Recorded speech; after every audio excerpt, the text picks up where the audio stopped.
Hi, and welcome to Why Do We Do That? A psychology podcast that deconstructs human behavior from the perspectives of social scientists, psychologists, and others that use applied psychology in their work. I'm your host, Dr. Ryan Moyer. In this episode, I sat down with Dr. Kennon Sheldon. Ken is the Curator's Distinguished Professor of Psychological Sciences at the University of Missouri. He was awarded the Ed and Carol Diener Mid-Career Award for contributions to personality psychology in 2015 and was named one of the 20 most cited social psychologists in the world by the Personality and Social Psychology Bulletin in 2010. Ken's research is in the area of goal pursuit, motivation, and well-being. In our conversation, we talked about everything goal-related, from how to choose goals to how to maintain progress with these goals over time. One key takeaway I had was how important it is to understand why we pursue certain goals. It's unfortunately all too common for us to go down paths in life for the wrong motivations. Because of external forces like having the opportunity to make more money, or because of pressure from our parents, or even because of some narrative that we've crafted in our heads about how our future should look that might no longer fit the current version of ourselves. This pattern of behavior is rarely going to lead to good outcomes in the long run. It is crucial to take control of our goal pursuits in order to give ourselves a chance at actually succeeding at them. That doesn't mean we shouldn't pursue goals that make us uncomfortable. Ken underscores that we need to do our best to internalize our pursuit of goals, even if that goal isn't something we particularly enjoy. Ken said something that stuck with me towards the end of our conversation, and that is that you can't just make yourself happier. Happiness is really more of a side effect from challenging ourselves through making and achieving goals over time. Hopefully, you'll be able to find some takeaways like I did to help you pursue goals more effectively. Enjoy. All right, I am here with Ken Sheldon. We're going to talk about goals and motivation today. Thank you so much for joining me. I really appreciate it. Yeah, I'm looking forward to it. Great. So you've spent a large percentage of your career researching how goals and motivation are associated with human well-being. And one of the themes of your research is that that if you pursue the right goals and if you pay attention to your motives behind these goals that you're pursuing, that it's going to be more likely to lead to more positive outcomes, better well-being, or whatever you want to call it. I know that when people ask me, how do you define success in a human being? I like to say that it's, can you make and achieve goals? So, I think there's a lot of agreement here between you and I of the importance of goal making and goal pursuit. So for my first question is basically, what's the biggest mistake that the average person makes when they choose life goals? Yeah, well, that's a really great question. To answer it, we need to back up a little bit and think about what is our position in our own heads as we're trying to make goals. And the position is kind of like we're sort of floating in this verbal world, partially cut off from deeper stuff down inside of us, not exactly the unconscious mind, but just parts of ourselves that the current self that we're living in doesn't know about. And so that current self that we're living in is in charge. It's actually up to us to make choices, but we don't necessarily know enough to make good choices. So the question is, how do we even manage to pick goals that are really going to be worth pursuing, as opposed to goals that we've deluded ourselves about, or we're doing them because we think we have to, or others have told us that's what we ought to do.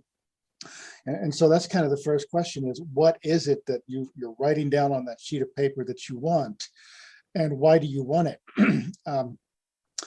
And so a lot of the research I do says it really matters why we want the goals that we think we want. And then sometimes we'll pick goals that we don't really want actually, but we think we do. We've kind of deceived ourselves about them. And so the main symptom of this is that you write down the goal and you say, okay, I'm going to do this. And then I say, okay, why do you want it? And you make ratings that suggest you're doing it because you kind of feel guilty if you didn't, you're sort of pushing yourself. This is what I ought to do. This is what I have to do. This is what I'm being told to do. And if you find that those are the reasons why you want to do it, there's a pretty good chance that you shouldn't bother. I mean, of course, there's lots of things we have to do in life, and that's, it's important to take care of those. But when it comes down to the thing that you are going to say for yourself that you want, that you're going to put energy into, that really should be about what do I enjoy, what's meaningful to me, what's valuable to me, not what do I feel like I have to do, what I'm supposed to do, and so forth. So that's kind of the first symptom. Ask yourself, why do I want this? And if it's because I think it's going to be a lot of fun and challenging, fascinating, and it's important, meaningful, I identify with it, this is really me, it feels like, that's the greatest sign there is that that's a goal that fits your deeper self. And by deeper self, I mean the stuff in there that we don't really know about, the things our growth potentials, our non-conscious motivations. There's a lot of stuff in there that's hard to make touch with. And so that's the symptom that you've made touch with it, is that you're pursuing it with a sense of self-determined motivation. We can talk about self-determination theory later. Well, yes. So I know I deal with self-determination theory in the course that I teach. Basically, the idea that you're touching on is that you can kind of break down our motives behind goal pursuit into these two big categories, right? So there's extrinsic and intrinsic motivation. So for the listeners, intrinsic motivation, you're pursuing something because you're inherently drawn to it, versus extrinsic, there's some sort of external goal that's pushing you towards that. So could you talk a little bit about what that balance should look like? So you just said that you should be focusing on goals that are really meaningful to you. But does that mean all of your goals have to be kind of pursuits that are really, really interesting to you? Where does sort of discipline fit in, and how do we think about the balance between these two types of motivations when we're pursuing different goals? Great questions. And to answer them, we need to go beyond just intrinsic motivation, which is, I like it, it's fun, it's exciting, it's challenging. That's one form of autonomous motivation, according to self-determination theory, and maybe the most important one, or maybe not, because there's a second form of autonomous motivation called identified motivation, which is, it's meaningful to me, it's important. And you can have identified motivation even for something that you hate doing. You don't like it at all, but you think it's important. You see what I mean? So taking out the trash, changing your baby's diaper, taking a particular class that's required for a broader, longer term goal. You may not really want to, it may not really interest you, but if you can still get yourself behind the goal and say, I see the importance of this and I'm totally willing to do it, even though I don't expect to enjoy it. So that's where the difference comes from. Yeah. So that's you want to differentiate that between the two categories that I just talked about, right? So it's kind of like, so intrinsic is specifically something you're inherently drawn to, but this category that you're explaining is something that basically something that gives purpose, right? It's not necessarily something that you wanna that you would find quote unquote fun, but you get value in it in a different way. That's right. Um, it's meaningful, it's important, and you could say that it's part of your purpose. Yeah. And sometimes your purpose, when you're pursuing that purpose, you're going to find yourself having to do things you don't want.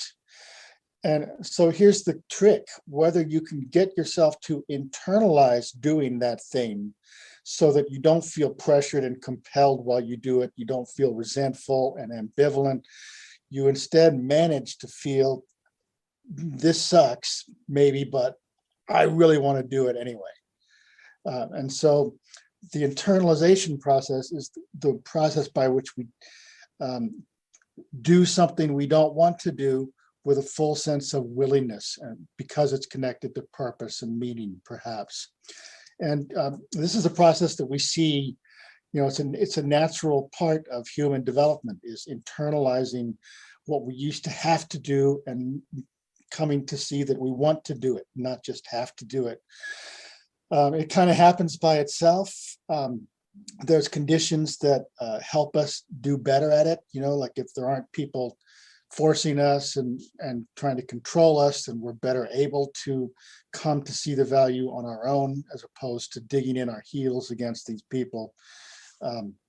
So that's really the critical thing. Not everything's fun, but can it be meaningful at least?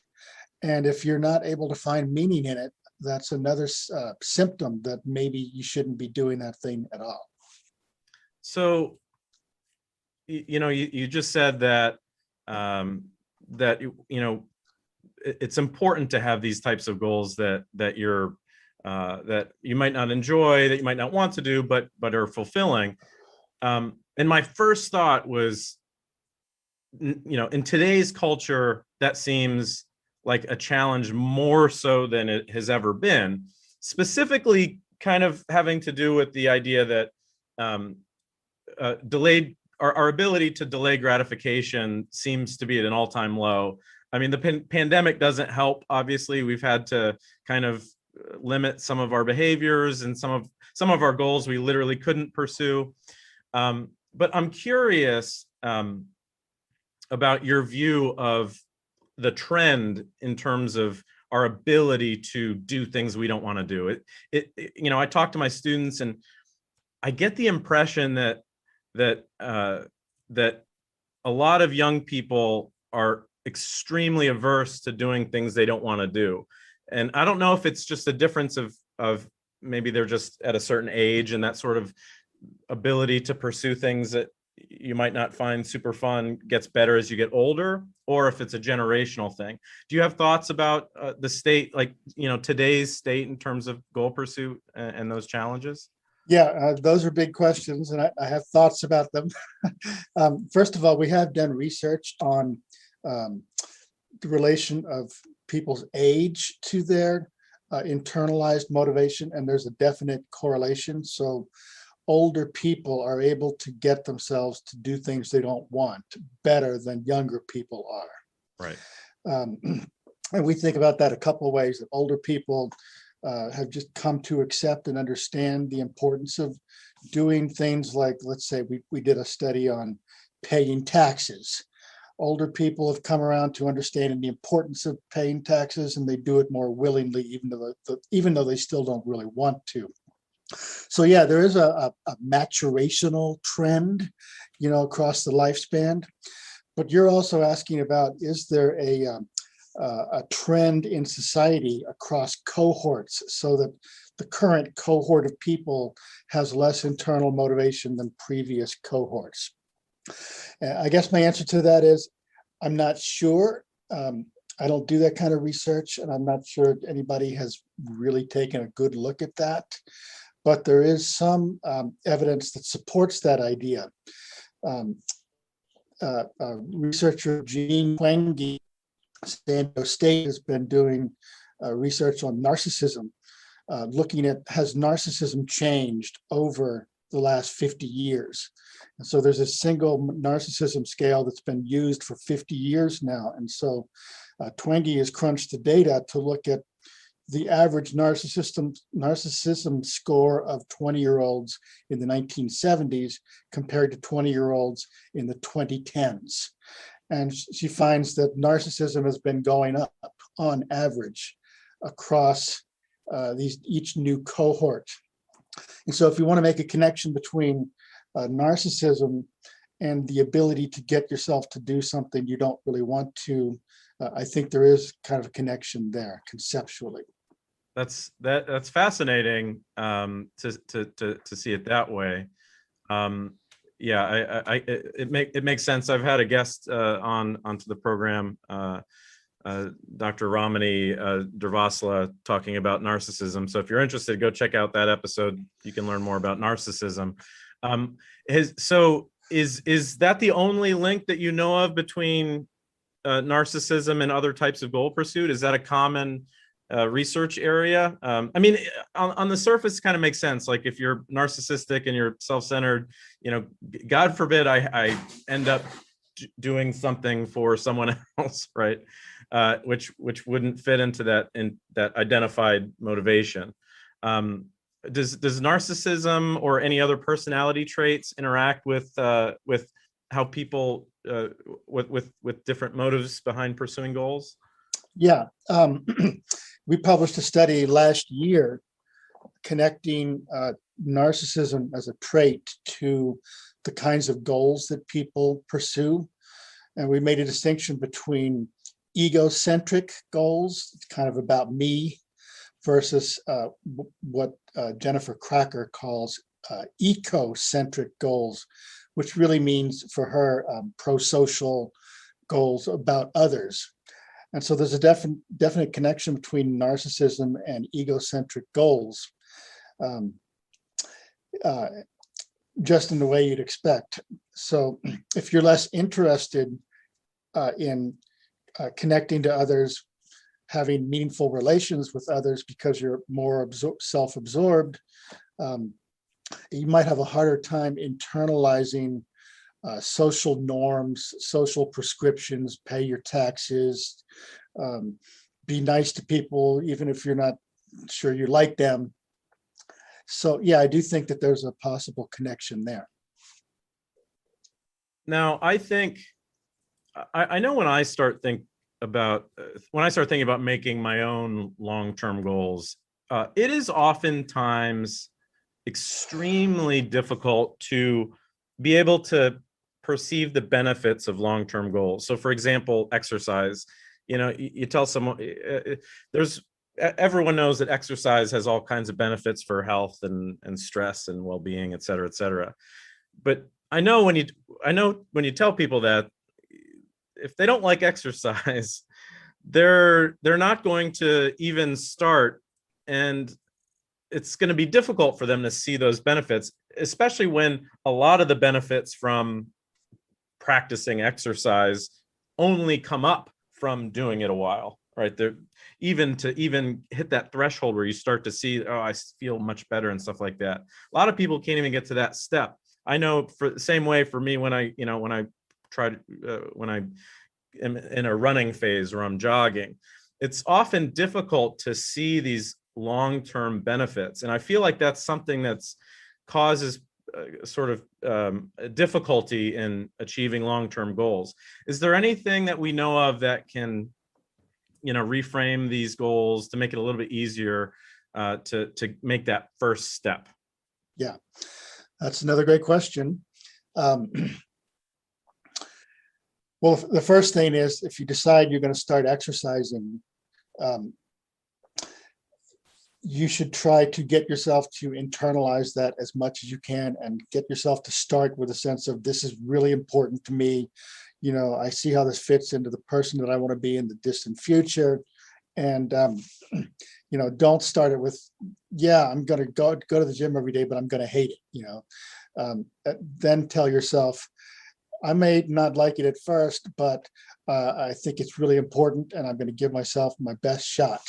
So that piece of it says, don't even start if you can't get yourself to fully believe in it. And, but that's tricky because you don't see the results yet. Like you said, it's a long-term thing.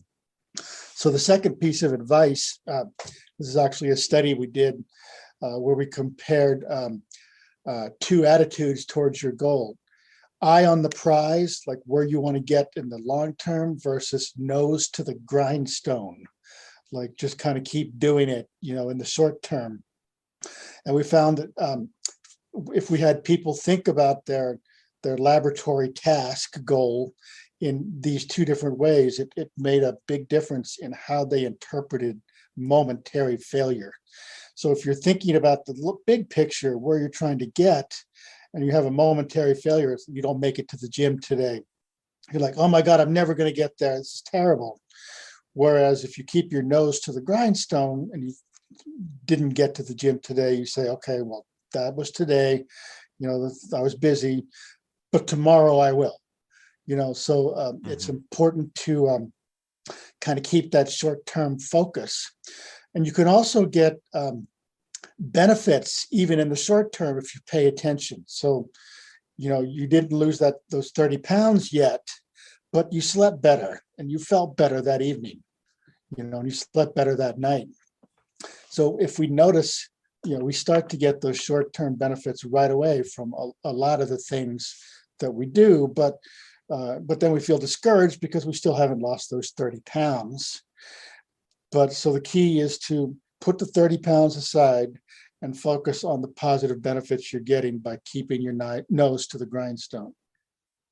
Now, I always, when I talk to my students about goal pursuit, I also like to differentiate between sort of basically that distinction that you just said, sort of eye on the prize versus nose to the ground. Is that what it was? Grindstone. No, nose to the grindstone. It's an old saying, yeah. Tell me if I'm presenting this correctly. What I would typically tell them is most of the time you want to keep focused in those short-term benefits and those actions. And then what I also tell them is when you start to feel a loss of motivation, that's when you go revisit that big picture. Maybe have a poster, maybe have something like as a pick-me-up to keep them on track when they just don't feel like, when they get sort of lost in the weeds of the goal, right? Because especially with exercise, if the prize at the end is, looking a little bit better in the mirror, if you're constantly just focused on how much your muscles hurt and how much I hate going to the gym, you might actually completely lose sight of that prize. Is that good advice for my students? Yeah, I think so. What I hear you saying is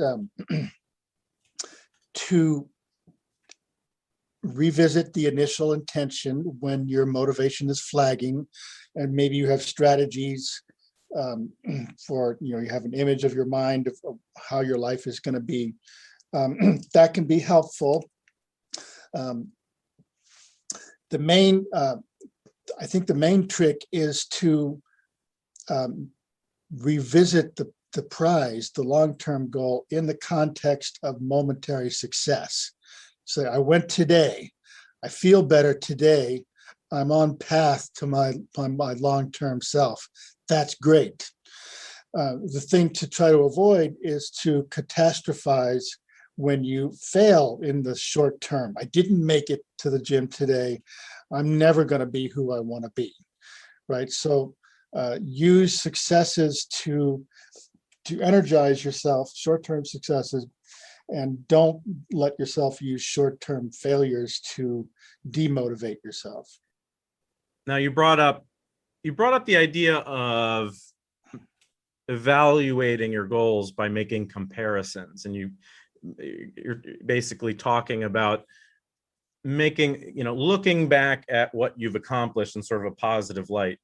I know there's some research that looks into the idea that you should be making comparisons to your prior self and not others. Could you talk a little bit about how to make evaluations in terms of your progress for your goal in that context? Yeah. Well, that question gets us into a very big research area that really Carol Dweck's research on mastery goals versus performance goals. And so performance goals are about doing well compared to other people. Mastery goals are about doing well compared to your own prior ability, right? And a lot of research shows that the mastery approach is a lot more adaptive. It's like, I'm trying to improve. I don't care about the rest of you people. Some of you are way better than me, but as long as I'm getting better every day, that's cool. And so that's another one of the traps we can fall into, is to think about ourselves in comparison to others who may be way better than us. And that's called an upward social comparison. And actually, those can be good. Those others can inspire us, but it can also be very demotivating to think about the large gap between us and them. And so social comparisons, I would say, are more detrimental than beneficial in goal pursuit, that really we're sort of best off just trying to get better compared to where we were before. That makes sense. So staying on the topic of goals, in terms of the beginning process, so I'm ready to sit down and write down what my goal is going to be. Let's say it's already something I'm interested in. Okay, so it's I want to become a runner. I want to jog and maintain a regular pattern of running, et cetera, et cetera. I really want to do that. What are some other tips that you might give somebody for deciding how to measure your progress? What physically would you write down when you're making that goal? How do you paint a picture of what a good goal would look like in terms of how detailed it is or how broad it is? Yeah. Well, I would say you're talking about planning. So you've managed to identify a goal that you both have interest in and expect to enjoy, and you think it's important and meaningful and you don't feel forced in. Great. But then you still need to think about the how, right? So I was just talking about the why am I doing it? Okay, you've got good reasons. Now, how am I going to do it? And that involves planning. And, there's a lot of tricks that you can use. One of the main ones in the research literature is setting implementation intentions. So this is a trick where you say, okay, when a certain situation arises, that's when I'm going to take action towards my goal. And by making that statement, you're sort of passing the decision on to the future in a particular time and place. And then it's going to cue you to do what you said you would do. And so that is a planning trick that can get you to kind of remember without even having to try to remember. Oh yeah, I said that, after work on Tuesdays, I've got this 2-hour window. I'm going to go to the gym. So just making these kinds of plans in advance can be really helpful. Yeah, I tell my students about, I've coined the term barrier brainstorming, which is essentially that, where oftentimes it's helpful to envision specifically things that are going to make it problematic or troublesome and make it more difficult to pursue the goal. So for example, like you said, if it were I'm going to run at night, specifically, well, what if it's raining? Well, if it's raining, I will do X. I will do Y. So if it's raining, I will use the treadmill in my gym, even though I don't like that. It will suffice for my path towards this goal pursuit. Yeah, that makes sense. In a way, that's a more complicated form of implementation intention. It's not just saying, I will do X when this situation or time arises. It's saying, I will do X when this barrier arises, and I'll already have queued up what my reaction to that barrier will be. Yeah. So how do you decide if a goal is not right for you? And the reason I'm so interested in that is because, sometimes I've pursued goals and I didn't quite hit them. I was training in Brazilian jiu-jitsu for a little bit, and I just bailed after about a month. And I had there was a lot of ruminating going on about that, which was, I don't know if I quit because I just didn't have I really did want to do it, but I don't know if I quit because I didn't have the discipline, or if maybe that's just not the right thing for me. Right. So there's this constant battle when you start to fail at a goal. It's like, is this right for me? Or do I just need to push harder? How would you explain to somebody when they should quit a goal, when that goal isn't right for them? Yeah. Well, when should you quit? The first piece of advice is, don't even start if you don't have internal motivation, but you're saying you do at the beginning, or you think you do, and now things aren't going so well, and so you're tempted to quit. I think it's really important to make a distinction between the decision and the result of the decision. So if you still stand behind the decision, then don't let the result discourage you. What the result tells you is you weren't trying hard enough. It's just that simple. You say you're serious, but you didn't do what it took. All right, so maybe you're not serious. Oh, well, if you really are serious, then next time try harder and make it happen. That's kind of a tough love drill sergeant approach a little bit, but sometimes we have to call ourselves out if we're being hypocrites, if we're saying we want something, but then we're not following through. And that's actually a learning opportunity, because that gives us a chance to say, well, no, I didn't really want it, versus, well, yeah, no, I really do. And now I got to get serious. I always wonder that, because philosophically, I'm currently undecided. When you say you want to do something, like I want to get a blue belt in Brazilian jiu-jitsu, and then you stop going to class and you just abandon your membership. It's like, yeah. Did you want to do that? Did you, it's all about the word want. I don't know. I can see it going either way. I could see someone saying, I did want to, I just didn't have the discipline. But I could also see someone arguing, you don't really want to. You're kind of diluting the meaning of the word want when you say that. Yeah. No, that's a really fascinating distinction. And I don't have the complete answer to that.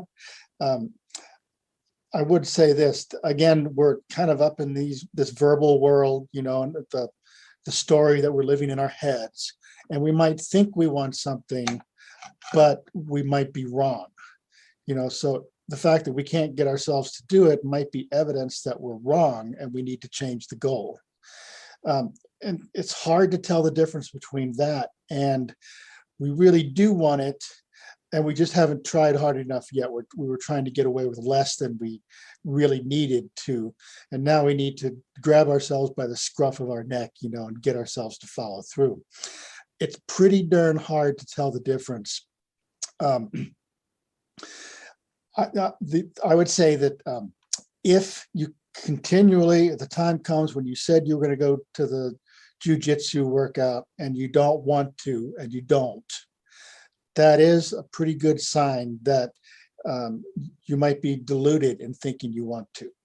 Mm-hmm. Yeah, I tend to agree. So let's talk about,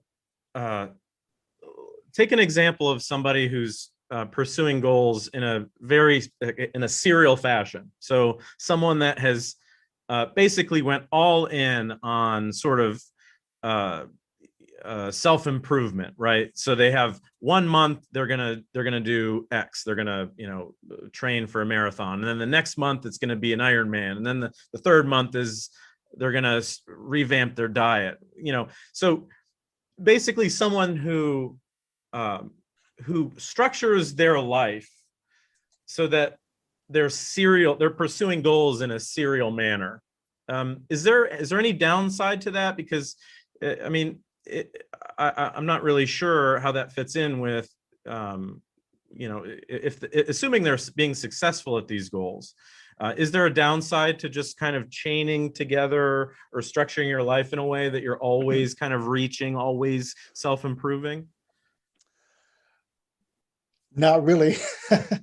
From the point of view of the research that we do, if you're able to set goals you really want and then achieve them and learn and grow in that process, and then set even more difficult goals and then achieve those, that's kind of what you want.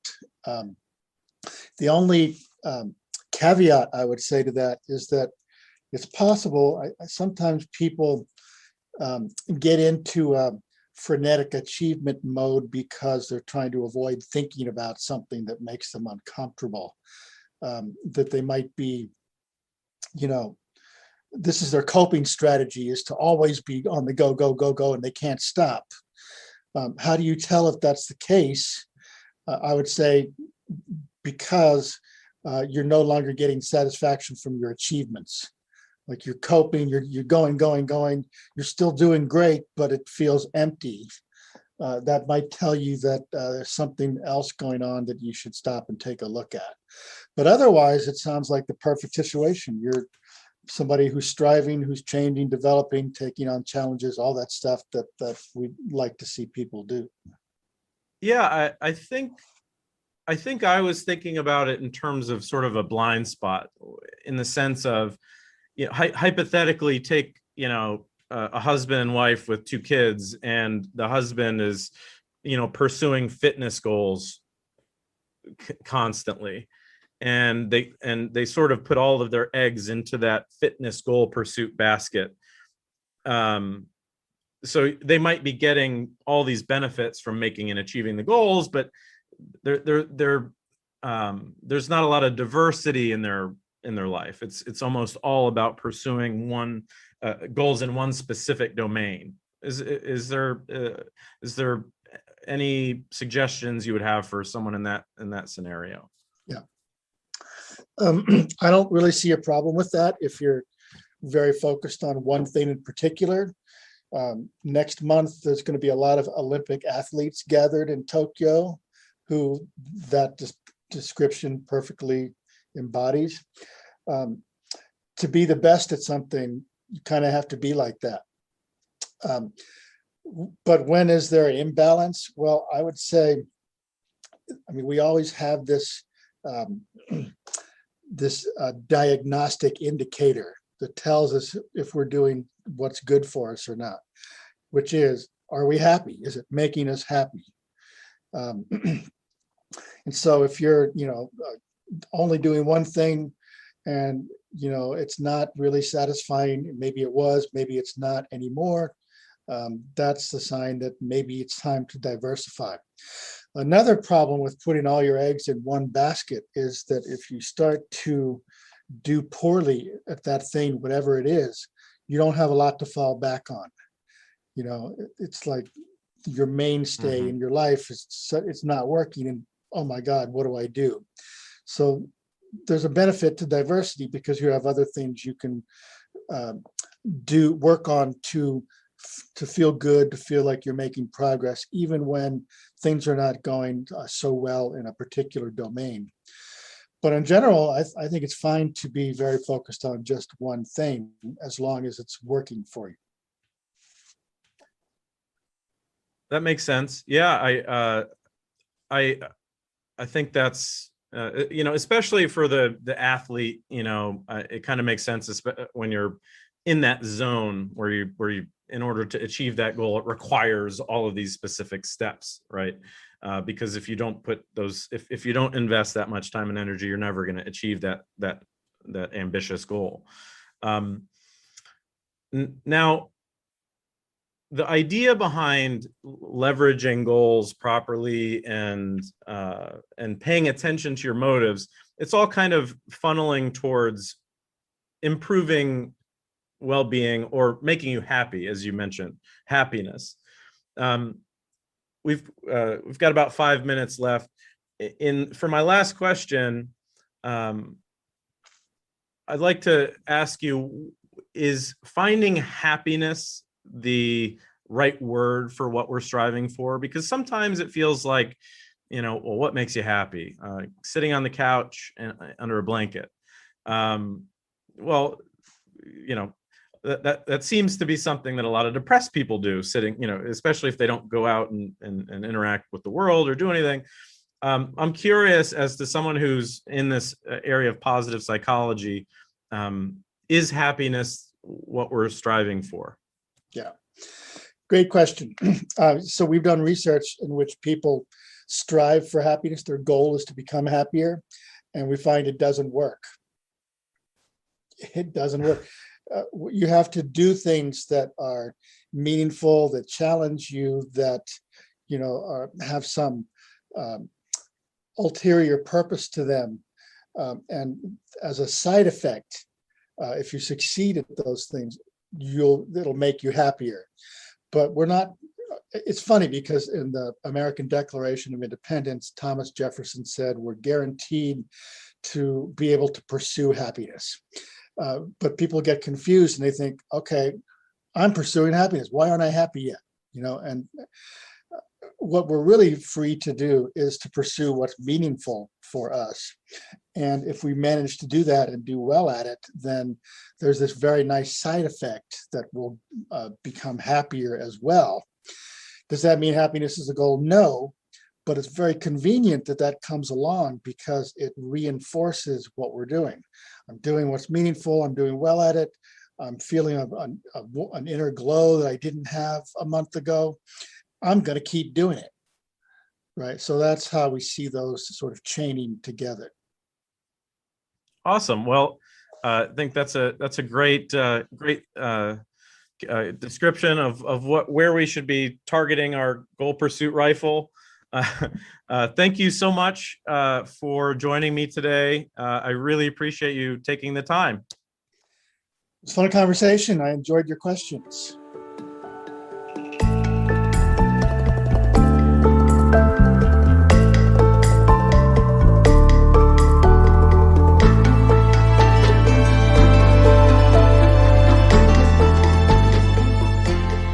For more on Ken, you can visit his faculty page at the site for the University of Missouri Psychology Department. Be sure to follow the Why Do We Do That Facebook page for updates and additional content. Don't forget to rate and write a review on iTunes. Follow on Instagram at Why Do We Do That Podcast or Twitter at WDWDTPod. And as always, feel free to email me at any time at whydowedothatpodcast@gmail.com. Until next time, this is Dr. Ryan Moyer, hoping you found some answers to the question, why do we do that?